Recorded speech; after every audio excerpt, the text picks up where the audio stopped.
Hi, and welcome to Alaskan in the Philippines, currently in Thailand. Today I thought there was some interest I see in the comments of people wondering about my Alaska life, if I'd talk about that a little bit more, and if you guys are interested, sure. Uh, when I was 20 years old, I moved from the Midwest to Anchorage. I had a brother that got stationed in the military up there. And it was my childhood dream to see Alaska ever since I saw it in a National Geographic's magazine. I knew someday I got to get there, and I wanted to be there, and I wanted to be out because I was a hunter and a fisherman at heart as a young boy. You know, I just loved the woods, the wilderness. They couldn't keep me in school. I was always out in the creeks and running through I lived on the Mississippi River back in Iowa. So that was, my childhood was just filled with, farmland and stuff, and I would be out hunting with my BB gun and stuff as a kid, and it was just all I was interested in was animals. I loved animals, birds especially, everything. So when I was 20, I moved. My brother was stationed there, and I wanted to go anyway. I had it planned since I was a young kid. I had it planned. I was going to do it. So around the time I was 20, I was working in farms and stuff to make a living. Just I actually got a job doing concrete down there, so I got to, in my farming experience, I was a 16-year-old kid working concrete, and they found out I could run a bobcat and drive a truck, so they put me in a truck driving around a big flatbed with a bobcat and a jackhammer hooked to it, and I'd go up and one-man crew and bust with another guy, and we'd bust out driveways and set them and re-pour them and stuff. But that winter I got laid off, so I headed up to Alaska that spring in April and stayed with my brother there in Anchorage for a couple of months. And I knew that wasn't for me, so I went out to Bristol Bay. I got a job remote working at a cannery out in Bristol Bay. And I went out there, and I liked it. It was rural Alaska, it was just a bush town. It was just wild and crazy, money all over the place with the rich fishermen over there. The Bristol Bay red fishermen, man, are really rich. And I actually fished out there and got some fishing experience. And when I came back, I didn't want to live in a city like Anchorage. So I met a girl, an Eskimo native girl from out in western Alaska. And she had been living in the city. She had 2 kids, and her relationship didn't work out. So I kind of jumped into the family role of 2 young kids. They were like 5, a young boy, 3 or something like that, 2 maybe. And her old man was in jail. He was an Indian guy from the southeast of Alaska. Bad news, I heard. But anyway, she was tired of it, and she wanted to move back out into the village where she was from. It's where her dad fished. Her dad would still go out in the summer and fish there. And I thought, okay. She wanted to bring me out. So I went with her. And one spring, her dad was going back out for the summer's fishing, and we went out with him. And he had a boat, and we in St. Mary's. It was right along the Yukon River, 450 miles west of Anchorage. So we went out there and we stayed there. The intention, I didn't even know what was going on at the time, but the intention was we were going down to live in a fish camp where he was going to commercial fish, and we were going to be living in wall tents, 10 by 12 wall tent on an island full of mosquitoes and a wild waterfowl, just a waterfowl paradise. And there was bears, of course, and very few moose there when I moved, but there were moose there. It was moose habitat. They were just very rare. And I loved it. We woke up every morning. I actually got a fishing job with a neighbor there was another neighbor camp. That's what they did. They would go out and set up a wall tent, so they'd be right on the fishing grounds, and they'd guard their area to drift. They actually set a net in the channel and drift down a salmon net, and the salmon coming up the river would get stuck, and they would sell them. And the king salmon were worth a fortune. They were literally worth $4 a pound, $4.50 a pound. And in them days, that was huge money. These men were making. I seen one guy. I paid him when I was a fish buyer. I paid him $20,000 in one day, or $30,000, one period, 12 hours. I paid him $30,000, $100 bills. But anyway, after the fishing season, we moved up in the nearest village wasn't her village where she was from, but it was another village that I kind of got to. We were checking mail there and stuff. We'd go up and check mail and go shopping, get food, and check mail and supplies, and then head back down to camp. But after fishing season, we ended up staying at camp, or had to find a place for the winter. I suggested, let's just stay up in this next village where we've been going. I kind of got to know some people and stuff. I had making friends there, and she decided to too. And actually, we didn't last together that long. She ended up moving back to Anchorage, and sadly enough, she eventually got murdered there in Anchorage. It was a real sad deal. But that was long after we had split up. But I had decided I liked it there and I was going to stay. So I did. And I lived in a small one-room log cabin that I rented from a guy for $100 a month. Turns out in the end, he didn't even own it. It was just, he thought he bought it, but he did actually. The people there were gracious and they allowed me to just move into these old shack and fix it up in a couple of instances. They always helped me out with an old place. They had just built a bunch of government housing there just recently, before I got there. I was actually hoping to get some work on that, but I missed it. And the houses were built, so that freed up a lot of their older houses. So you were able to rent a small other government house or a log cabin for cheap. So that's what I did. It had no running water. It had electricity, which just amounted to a couple of light sockets and a couple of light bulbs, 2 light bulbs. So that's good enough. You could plug in a freezer, And the food was wild food. In an Eskimo village, the hunters are very respected, and that's the most respect you get is being a good hunter. If you caught a moose or shot a moose, they always say caught. They never say shot. If you caught a moose, you were talked about. The whole town was talking about. If you caught a wolf or something, the wolverine or something special or anything, if you got a lot of fish, and there was a season for everything there.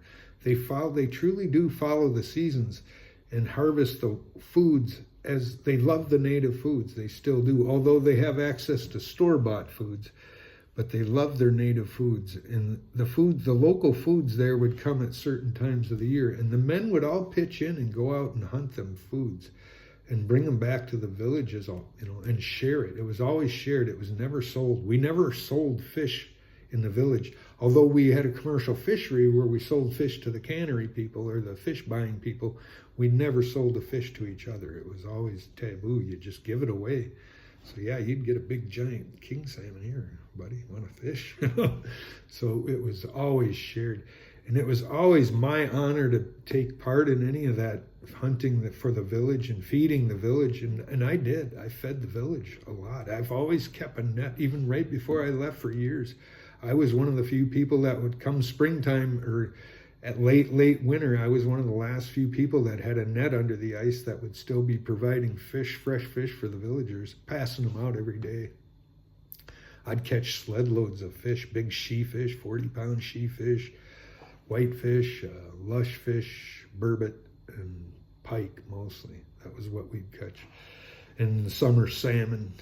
But yeah, it was always a great honor. And all my friends were getting out of high school by the time I moved there. I was 20 years old when I moved there. So I grew up kind of with my buddies that had just gotten out of high school.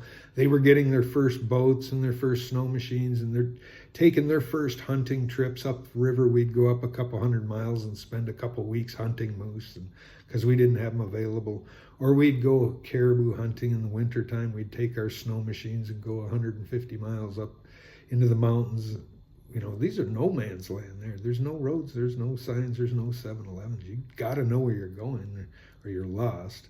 And these people had the uncanny ability to travel through barren country, which was all rolling. A lot of it was just rolling tundra, and there's no landmarkers, even trees. There was very few trees, most of bushes. And they had the uncanny ability to find their way through it and find a portage where you had to drive through a trail to get to another opening for another lake you could drive across.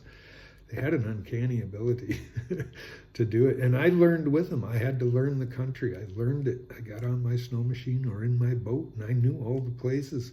I knew all the names of all the places. They're all named in Eskimo too. I had to learn. I didn't have to, but I had to. My friends would certain things they talk about and names of things, it would always be in Yupik Eskimo. These were Yupik Eskimos. There's several kinds of Eskimos and different tribes here and there. The up north Eskimos, they like on the Prudhoe Bay and Barrow, they're different than the West Coast Eskimos. They speak different language and everything, different foods, but they were very similar. But yeah, these people, and so I'd get involved with the food harvesting and sharing. So it would start in the spring. We'd go out in the spring when the birds are returning. In April, there was still snow on the ground. We'd go out with our snow machines and build blinds in the snow and waiting for the geese to come back. And they would come back and it would be a frozen Alaska to them. But the spring would happen within a week or two. There would be a little open water and they would nest on the tundra, out on the tundra. And the tundra would burn off of snow first. So the geese and swans would come back and we would hunt them and bring them back to the village, and they were prized. Everybody loved to hunt, they loved to eat the geese. It was geese, cranes, and swans, sandhill cranes and tundra swans and trumpeter swans. They're real huge, big birds. It's just amazing when you knock one down. I've had them wipe out the whole blind, come falling, tumbling into the blind. We just had to jump out, just take out the blind. You don't want to get hit. And people have been hit and hurt pretty bad by a falling goose. But yeah, we'd go out, we'd bring sled load birds home, not sled loads, but we'd come home with 30 of them on our snow machines. And fall time, we'd come back on a morning hunt with 30 geese, and it was a lot of fun. And we'd share them and pass them out. I'd eat them too. I love geese, and I'd put away 20 or 30 of them for the winter, and I'd just throw them in a crock pot, or not a crock pot, but a pressure cooker, and some salt, and then just give them 15 minutes, the whole goose, the guts. I'll put the liver and gizzard and head and feet and stuff in the cavity, and then cook them that way. And then I'll add ingredients after I cooked them out in a pressure cooker. 15 minutes, man, they're so tender and juicy and good. But yeah, and after spring hunting, then we'd hunt muskrats too. They'd hunt muskrats for the pelts and eat them too. They would dry those and eat them. Everything, the natives, they love to dry their meats and fish. I did too. I learned to love it. Everything they would eat would be, if they couldn't eat it now, they would dry it. Fish, moose meat, seal meat, any meats, ptarmigan meat, ducks, swan meat. They'd strip it out, cut it real thin and hang it up. You'd see over people's porches, they'd have drying racks of meat or fish hanging depending on what season it was. And the ideal way for them to eat them was dip that dry meat in seal oil and eat them with seal oil, dipped in seal oil. And frozen fish and stuff, they would age fish, frozen fish, dip that in seal oil. And I got to eat it a lot, and I love it. I love seal oil. I love seal meat. You see, and then after the spring geese harvest, then we'd go into the salmon season. Then it was salmon. We didn't hunt. We'd be commercial fishing salmon, and the families would be smoking salmon. They smoke, dry it, and stuff it into buckets. It takes about 2 weeks to dry it, hang and smoked for 2 weeks until it's completely dried, not just smoked dried, or not just smoked salmon, but dried smoked. And then it would you could pack it into a bucket, and they actually they step on it and pack it really hard, a full bucket of fish, of these dried salmon. And that was winter's food for us. And then after the salmon season, there would be berry picking. Everybody with the berries in late July, all kinds of berries on the tundra. It was just littered with berries. Not Bush's berries, but tundra, blueberries, cranberries, salmon berries, crowberries, these blackberries. So it was constant. They'd fill 5-gallon buckets of berries too, and we'd put them away in the freezer so we would have berries. Because one of the favorite foods of the Eskimo, their dessert was a gudok. It's a Eskimo ice cream. It's made with boiled fish. Squeeze the juice out of the fish and fluff it up and get Crisco. It was actually made with animal fats or seal oil, and they'd whip it up until it's like a whipped cream.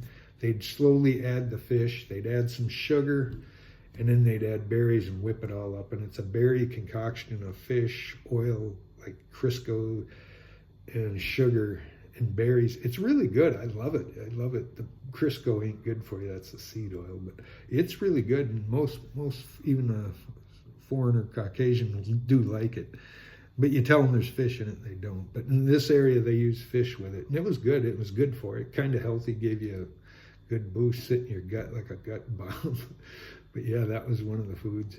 And then after berries, we'd get birds. We'd hunt geese again. That was time to hunt geese in late August. We'd go out and the geese, the babies were flying again by then. The summer, we didn't hunt them. We let them alone. They were nesting, although we did get eggs. Forgot that. After the hunting season in the spring, we'd go nest hunting on the tundra, and we'd get these big giant swan eggs and crane eggs. They were huge, and geese eggs, and we'd eat those. We'd love those, of course. And then after that, we would leave the geese alone. They were nesting. There's just millions of them there. It's just one giant swamp for geese. The whole area is just a giant waterfowl nesting ground. Huge, huge nesting ground for all kinds of seabirds and waterfowl. So after that, and then it was moose hunting. We'd go get a moose. Sometimes we'd have to get in our boat and back in the old days and go up 200 miles upriver and camp a month, or I've camped as long as a month, but sometimes a week or two until we caught a moose. We would stay until we got one. And sometimes we didn't get one, so it was a tough winter. But yeah, we were very dependent on that moose meat. And when we got back, we would share that moose meat with the village. Whoever caught, you were the talk of the town, you were the hero of the town, and you were sharing your meat. Of course, putting a freezer away for yourself too. Moose are big, so you could afford to share a lot. Of course, everybody in the boat got a share too, so in the end, you got a leg, which was good. I got to the point where there were so many moose now where we could go out and shoot 2 a year, and we didn't have to, it was just an afternoon thing. Right now, we could just jump in the boat with our tennis shoes and go out and shoot a moose within an hour in the afternoon. We never had to work at it anymore. The moose population just exploded, just completely exploded. A crazy amount of moose there now, just crazy. So you can get all the moose meat. And that was always great. I'd grind up a whole hind quarter and put away maybe 100 pounds of moose burger. And then I'd cut all the T-bone steaks. I'd saw down the back and I'd make T-bone steaks and vacuum seal all those. And then that was always, it was always free meat, and it's really good meat. It's really nutritious meat. The most nutritious meat on the planet is moose meat. And it's really good. Every animal just loves moose meat. If you use it for bait or anything, it's really good. And to live that lifestyle, I had to trap in the winter. There was no real, I was able to commercial fish or get involved with the fisheries. I was actually started off as a fish buyer when I went out there the first summer. I was buying salmon. After I spent the summer at that camp, I went right into the role of being a fish buyer the next year. And I was buying salmon on the river, running a 27-foot boat. So that was kind of neat. That just jumps me right in. That just opened the doors to so many opportunities. I had so many opportunities to do so many things. And then, but the actual living and bringing home the meat for the village was always it made me feel good to be able to help do that. And the people were always really golden with me. They helped me. My buddies all helped me learn how to do things. They helped me learn how to build the tools and stuff. I needed to build a eeling stick so I could harvest eels. I needed to build a deluyuk so I could set a fish trap for blackfish. And then I learned how to make native traps out of wire and stuff so I could catch mink and otter and stuff in the small creeks. And that was my way to make a living during the winter, was trapping. I always, I know there's controversy about trapping, and I know there's true, but where the populations can afford it, it actually benefits the population to reduce some of them. And I always did it as humanely as possible, oftentimes using snares, which would kill them. They'd get them caught around their neck and they died within a minute. So it was pretty humane. Then they just froze. Or a lynx, if they get their paw in a trap, that paw freezes within an hour, so they're just like they're stuck there. They're not really in pain. It ain't painfully, it's just holding them. It's literally just holding them until they get there. And then I dispatch them humanely, either with a gunshot, or a choke noose. They choke out real quick. I used to carry a pole for doing that. Lynx were, actually the fox were my big bread and butter. I would catch those. We were getting $56 at one time. I would trap maybe 30 or 40 of them and skin them, and I'd put up the fur, worked hard on it too, and put it up. I'd work on it in the morning before I'd go get on while I was drinking coffee, I'd have to work on the fur again and then jump on my snow machine and go run my trap line.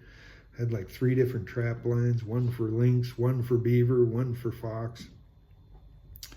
One year I did pretty good on lynx when the lynx price were pretty good.